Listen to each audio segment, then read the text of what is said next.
کہ آج کل ہمارے ہاں چونکہ معلومات حاصل کرنے کا خاص طور پر نوجوانوں کو ایک ایسا ذوق ان کو ملا ہوا ہے کہ بس وہ واقعات کی کھود کریت میں پڑے رہتے ہیں اور صرف ذہنی ورزش کے لیے ان واقعات کو جان لینے کے بعد ان کے عمل پہ اس سے کوئی فرق پڑتا ہے یا نہیں پڑتا تو اس سے کوئی سروکار نہیں ہوتا۔ تو ہمیشہ تاریخ کو پڑھنا چاہیے، واقعات کو بھی پڑھنا چاہیے، معلومات کو بھی حاصل کرنا چاہیے، لیکن ترجیحات مقرر کرنی چاہیے۔ ایک آدمی علوم اسلامیہ کا باقاعدہ طالب علم نہیں ہے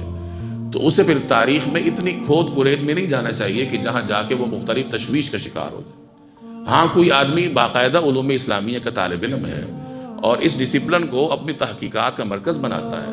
اس کے لیے پھر میدان کھلا ہے، وہ جائے اور مطالعہ کرے، تمام تر تاریخی کتب کا مطالعہ کرے، اور چونکہ وہ اس فن کے بنیادی اصول پڑھ چکا ہوتا ہے پھر وہ تاریخی جزیات میں جا کر تشویش کا شکار نہیں ہوتا۔ تشویش کا شکار ہمارا وہ سادہ لوح نوجوان ہوتا ہے کہ جس کے تحقیق کا میدان کمپیوٹر ہے، سائنس ہے، ٹیکنالوجی ہے